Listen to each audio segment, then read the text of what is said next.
আসসালামু আলাইকুম। এ পর্যায়ে আমরা অনুশীলনী ৮ এর ক নাম্বার কোয়েশ্চেনের সমাধান করব। কোয়েশ্চেনটা এমন P A এবং Q B, C হলে P ক্রস Q এবং Q ক্রস P নির্ণয় করো। অর্থাৎ এখানে ২ টা সেট দেওয়া আছে, একটা P সেট আর একটা Q সেট। এখান থেকে আমাদের P ক্রস Q অর্থাৎ P আর Q এর আমাদের কার্তেশীয় গুণজ বের করতে বলছে এবং Q ক্রস P এবং Q এবং P এর কার্তেশীয় গুণজ বের করতে বলছে।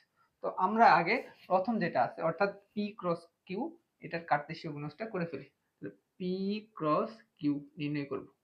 তো আমাদের কার্তেশীয় গুণজের সিস্টেম কি ছিল? কার্তেশীয় গুণজ জেনারেলি আমাদের ক্রমজোড়ের মাধ্যমে নির্ণয় করতে হয়। আমরা একটা এক্সাম্পল দিই তাহলে বুঝতে পারবা। ধরে নিলাম আমরা এ একটা সেট, যে সেটের উপাদান 1,2 এবং বি আরেকটা সেট, যে সেটের উপাদান আমরা ধরে নিলাম 3,4। তাহলে এই দুইটা সেটের আমরা কার্তেশীয় গুণজ করব। তো কার্তেশীয় গুণজ বেসিক্যালি আমাদের ক্রমজোড়ের মাধ্যমে করতে হয়। আমরা ধরে নিলাম এ ক্রস বি অর্থাৎ এই দুইটা সেটের কার্তেশীয় গুণজ করব।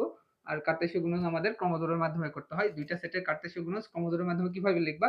ফার্স্ট ব্র্যাকেট দিবা, কমা দিবা।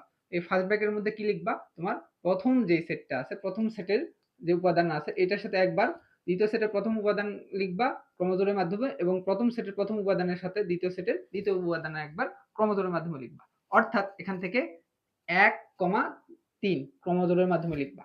তারপর 1,4 ক্রমজোড়ের মাধ্যমে লিখবা। তারপর কি করবা? তারপর আমাদের দ্বিতীয় সেটের তোমার যে উপাদানগুলো আছে প্রথম সেটের সাথে দ্বিতীয় সেটের উপাদানগুলো আরেকবার করে লিখবা। অর্থাৎ প্রথম সেটের আমাদের দ্বিতীয় যে উপাদানটা আছে ওইটার সাথে একবার দ্বিতীয় সেটের প্রথম উপাদান লিখবা এবং প্রথম সেটের দ্বিতীয় উপাদান যেটা আছে ওইটার সাথে দ্বিতীয় সেটের দ্বিতীয় উপাদান লিখবা। অর্থাৎ এখান থেকে 2,3 একবার লিখবা, 2,4 একবার ক্রমজোড়ের মাধ্যমে লিখবা। 2,3 2,4 এভাবে আমাদের ক্রমজোড়ের মাধ্যমে ক্রমজোড়ের সিস্টেমে কার্তেশীয় গুণজ নির্ণয় করতে হয়। তো আসো আমরা উপরে কোশ্চিনটা সলিউশন করে ফেলি। দেখো উপরে কোশ্চিনটা আমাদের পি ক্রস কিউ নির্ণয় করতে বলছে। তো পি এর ভ্যালু কতটুকু দেওয়া আছে আগে এট ফার্স্ট আমরা লিখে ফেলি। দেওয়া আছে পি ইকুয়াল টু আমাদের এ এবং কিউ ইকুয়াল টু আমাদের দেওয়া আছে বি কমা সি। তাহলে দেখো এই দুইটা আমাদের কার্তেশীয় গুণজ করব ক্রমজোড়ের মাধ্যমে। সেকেন্ড ব্র্যাকেট দিব, প্রথম সেটের উপাদানটা সাথে প্রথম সেটের উপাদানটার সাথে দ্বিতীয় সেটের প্রথম উপাদানটা একবার লিখবা, অর্থাৎ এ কমা বি একবার লিখবা। তারপর প্রথম সেটের প্রথম উপাদানের সাথে দ্বিতীয় সেটের দ্বিতীয় উপাদান একবার লিখবা, অর্থাৎ এ কমা সি লিখবা। এভাবে আমাদের তোমার ক্রমজোড়ের মাধ্যমে কার্তেশীয় গুণজ নির্ণয় করতে হয়। তাহলে এই কোশ্চিনটার অ্যান্সার আমাদের এটা আসতেছে। এরপর আসো দ্বিতীয় কোশ্চিন যেটা বলছে সেটা হচ্ছে কিউ ক্রস পি নির্ণয় করতে বলছে। Q cross P. দেখো কিউর সাথে পি নির্ণয় করতে বলছে। যেটা প্রথমে থাকবে, যে সেটটা প্রথমে থাকবে ওইটা প্রথমে বসাবা, ওইটার উপাদানগুলো কোথায় বসাবা? প্রথমে বসাবা ক্রমজোড়ে। তাহলে দেখো কোনটা প্রথমে আছে? কিউ প্রথমে আছে। কিউর ভ্যালু কতটুকু আছে? বি। তাহলে বি প্রথমে লিখবা ক্রমজোড়ে, তারপর বি এর সাথে এ একবার লিখবা, তারপরে তোমার কিউ সেটের ভ্যালু কত আছে? সি। সি কমা এ লিখবা। অর্থাৎ এখানে আমাদের ক্রমজোড়ের প্রথম ভ্যালুগুলা প্রথম সেটের ভ্যালু হবে। প্রথম সেটের ভ্যালু কি ছিল? বিসি ছিল না? দেখো কিউ সেটের ভ্যালু বিসি প্রথমে লিখছি, তারপর পি পরে আছে, পি সেটের ভ্যালুগুলো আমরা ক্রমজোড়ে পরে লিখবো। এভাবেই আমাদের কার্তেশীয় গুণজ ক্রমজোড়ের মাধ্যমে নির্ণয় করতে হয়। এভাবেই আমাদের উপরে কোশ্চিনটা সলিউশন করতে হয়। এ পর্যায়ে আমরা 8 এর খ নাম্বার কোশ্চিনের সমাধান করব। কোশ্চিনটা এমন a equal to 3,4,5 এবং b equal to 4,5,6 এবং c equal to x, y হলে a intersection b cross c নির্ণয় করো। অর্থাৎ এখানে তিনটা সেট দেওয়া আছে, একটা a সেট, একটা b সেট আর একটা c সেট। সেখান থেকে আমাদের কোশ্চিনটা সলভ করতে বলছে। তো কোশ্চিনটা সলভ করার আগে কোশ্চিনে আমরা ভেতরের পোর্শন অর্থাৎ ব্র্যাকেটের ভেতরের অংশে কাজ করব, অর্থাৎ a ইন্টারসেকশন b নিয়ে কাজ করব, তারপর ব্র্যাকেটের পুরো পোর্শনটা নিয়ে কাজ করব। তো এট ফার্স্ট আমরা a ইন্টারসেকশন b অর্থাৎ ব্র্যাকেটের ভেতরে কাজ করে ফেলি। তো দেখো a ইন্টারসেকশন b নির্ণয় করার জন্য এর ভ্যালু আগে এখানে বসাই দিই। এর ভ্যালু কতটুকু দেওয়া আছে আমাদের? 3,4,5। মাঝে কি আছে? ইন্টারসেকশন। তারপরে আমরা বি এর ভ্যালুটা এখানে বসাই দেব। বি এর ভ্যালু কতটুকু দেওয়া আছে? 4,5,6। তাহলে দেখো দুইটা সেটের মধ্যে ইন্টারসেকশন করব। ইন্টারসেকশন করার সিস্টেম কি? দুইটা সেটের মধ্যে কমন উপাদান অর্থাৎ সাধারণ উপাদান নিয়ে নতুন একটা সেট তৈরি করা। তো দুইটা সেটের মধ্যে কমন উপাদান কি কি আছে? দেখো 4 আছে আর 5 আছে। এখান থেকে 4 আর 5 দুইটা সেটের মধ্যে কমন উপাদান আসছে, অর্থাৎ এই ইন্টারসেকশন বি এর ভ্যালু 4,5। এবার আমাদের পুরো পোর্শনটার কাজ করতে হবে, অর্থাৎ হচ্ছে আমাদের A intersection B cross C নির্ণয় করতে হবে। তাহলে দেখো প্রথমে আমরা এ ইন্টারসেকশন বি যেটা বের করছিলাম ওটা লিখে ফেলি। ওটা আমরা 4,5 বের করছি। তারপর মাঝে কি আছে? ক্রস সাইন, তারপর সি এর ভ্যালু লিখবো। সি এর ভ্যালু কতটুকু দেওয়া আছে আমাদের? x, y। এখন আসো দুইটা সেটের মধ্যে ক্রস ক্রস বলতে কি বোঝায়? ক্রস বলতে আমাদের কার্তেশীয় গুণজ বোঝায়। কার্তেশীয় গুণজের নির্ণয় করার সিস্টেম ক্রমজোরের মাধ্যমে নির্ণয় করতে হয়। তো ক্রমজোরের মাধ্যমে আমাদের প্রথমে এখানে সেকেন্ড ব্র্যাকেট দিয়ে ফার্স্ট ব্র্যাকেট দিতে হবে।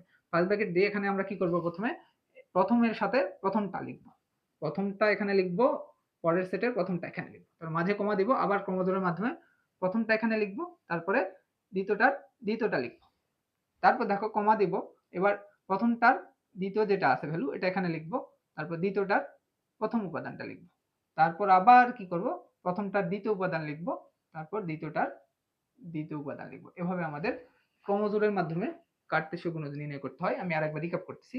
প্রথমটার সাথে দ্বিতীয় সেটের প্রথমটা একবার লিখবা, প্রথমটার সাথে দ্বিতীয় সেটের দ্বিতীয় উপাদানটা একবার লিখবা, তারপর প্রথমটার দ্বিতীয় উপাদান যেটা আছে ওইটার সাথে দ্বিতীয়টার প্রথম একবার লিখবা, তারপর হচ্ছে এটার দ্বিতীয়র সাথে এটার দ্বিতীয়টা একবার লিখবা। এভাবে আমাদের তোমার ক্রমজোরের মাধ্যমে কার্তেশীয় গুণজ সলভ করতে হয়। এভাবে আমাদের ফিনিশিং লাইন দিয়ে এ পর্যায়ে আমরা অনুশীলনী 8 এর গ নাম্বার কোশ্চেনের সমাধান করব। কোশ্চেনটা এমন, p = 3,5,7, q = 5,7 এবং r = p বাদ q হলে p union q cross r নির্ণয় করো। অর্থাৎ এখানে তিনটা সেট দেওয়া আছে, একটা p সেট, একটা q সেট আর একটা r সেট। সেখান থেকে আমাদের কোশ্চেনটার সমাধান করতে বলছে, অর্থাৎ p union q cross r নির্ণয় করতে বলছে। তাহলে আমরা এট ফার্স্ট কি করব, r সেটটার যে উপাদানগুলো এগুলো আমাদের উল্লেখ করা নাই, অর্থাৎ r সেটটা আমাদের গঠন পদ্ধতিতে দেওয়া আছে, সেখান থেকে আমাদের এট ফার্স্ট তালিকা পদ্ধতিতে অর্থাৎ উপাদানে কনভার্ট করতে হবে r সেটটাকে।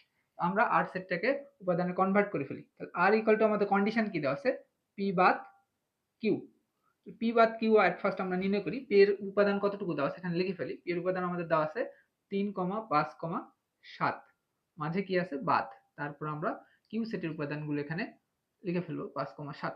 এখন আসো বাদ দেওয়ার সিস্টেম কি, বাদ দেওয়ার সিস্টেম হলো প্রথম সেট থেকে দ্বিতীয় সেটের উপাদানগুলো কেটে দিবা, কেটে দিয়ে অবশিষ্ট যা থাকবে ওইটা হচ্ছে তোমার r এর অ্যান্সার, অর্থাৎ r সেটের অ্যান্সার। দেখো প্রথম সেট থেকে দ্বিতীয় সেটের উপাদান কত, 5, 7, এই দুটো বাদ দাও, 5 আর 7 বাদ দাও, এই দুটো বাদ দিলে কত থাকে, 3 থাকে। 3 হচ্ছে r সেটের অ্যান্সার হিসেবে আমাদের বিবেচনা হবে। এরপর আসো আমরা r সেটের উপাদান বের করে ফেলছি। এরপরে সেকেন্ড স্টেপে আমরা কি করব, ব্র্যাকেটের ভেতরের পোরশনে কাজ করব, অর্থাৎ p ইউনিয়ন q নির্ণয় করব, তারপর পুরো পোরশনটা আমরা কাজ করব। তো চলো আমরা p ইউনিয়ন q নির্ণয় করে ফেলি। p এর ভ্যালু আমরা কতটুকু দেওয়া আছে লিখে ফেলি। p এর ভ্যালু দেওয়া আছে আমাদের 3,5,7, মাঝে কি আছে ইউনিয়ন, তারপর আমাদের q এর ভ্যালু যেটা আছে ওটা আমরা লিখে ফেলি 5,7। এখন ইউনিয়ন দুইটা সেটের মধ্যে ইউনিয়ন, অর্থাৎ দুইটা সেটের মধ্যে আমাদের ইউনিয়ন করার সিস্টেম হচ্ছে দুইটা সেটের মধ্যে যত টাইপসের উপাদান আছে সবগুলো উপাদান নিয়ে নতুন একটা সেট তৈরি করা।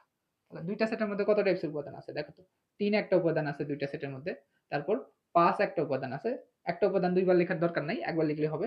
5 উপাদান যেহেতু দুইবার আছে আমরা জাস্ট একবার লিখতেছি, তারপর 7 উপাদানটাও দুইবার আছে আমরা জাস্ট একবার লিখতেছি, অর্থাৎ আমরা 3, 5, 7 উপাদান নিয়ে নতুন একটা সেট তৈরি করছি। ওইটা হচ্ছে আমাদের p ইউনিয়ন q এর অ্যান্সার। এরপর আসো আমাদের পুরো পোরশনটার কাজ করতে হবে, অর্থাৎ পুরো কোশ্চেন যেটা দেওয়া আছে এটা আমরা নির্ণয় করব। তো পুরো কোশ্চেন কি দেওয়া আছে আমরা এখানে লিখে ফেলি। পুরো কোশ্চেন দেওয়া আছে p union q cross r, এটা আমাদের নির্ণয় করতে বলছে। দেখো p ইউনিয়ন q আমরা কত নির্ণয় করছি, 3,5,7, আমরা এখানে লিখে ফেললাম 3,5,7। এরপর আসো, এরপর আমরা মাঝে কি আছে ক্রস আছে, তারপর r এর যে উপাদানগুলো আছে এটা লিখে ফেলি। r এর উপাদান কত দেওয়া আছে, 3 দেওয়া আছে, এটা লিখে ফেললাম। এখন দুইটা সেটের মধ্যে ক্রস, ক্রস বলতে কি বোঝায়, কার্তেশীয় গুণজ বোঝায়। কার্তেশীয় গুণজ কিভাবে লিখবো, ক্রমজোরের মাধ্যমে লিখবো, প্রথমে সেকেন্ড ব্র্যাকেট দিব, তারপর ক্রমজোরের মাধ্যমে এখানে কার্তেশীয় গুণজ ক্যালকুলেশন করব। ক্রমজোরের মাধ্যমে কিভাবে করব, প্রথম সেটের প্রথম উপাদানটা লিখবা ক্রমজোরের মাধ্যমে, তারপর দ্বিতীয় সেটের প্রথম উপাদানটা লিখবা, তারপরে প্রথম সেটের দ্বিতীয় উপাদানটা লিখবা, তারপর দ্বিতীয় সেটের প্রথম উপাদান লিখবা কমা, তারপর প্রথম সেটের তৃতীয় উপাদানটা লিখবা, তারপর দ্বিতীয় সেটের প্রথম উপাদানটা লিখবা। এভাবেই আমাদের কার্তেশীয় গুণজের সলিউশন করতে হয়। এভাবে আমাদের উপরের কোশ্চেনটা সলভ করতে হবে, এটা আমাদের অ্যান্সার হিসেবে বিবেচনা হবে। তো আমাদের ফর্মালিটি হিসেবে এখানে দেওয়া আছে লিখতে হবে। আমরা কোশ্চেনে যেগুলো ভ্যালু দেওয়া আছে এগুলো লিখে ফেলি। দেওয়া আছে p = কতটুকু দেওয়া আছে, p এর ভ্যালু, p এর ভ্যালু আমাদের দেওয়া আছে হচ্ছে তোমার 3,5,7। q এর উপাদান আমাদের কতটুকু দেওয়া আছে 5,7। লেখার পরে বাকি ক্যালকুলেশন করে আমাদের উপরের কোশ্চেনটার সলিউশন করতে হবে।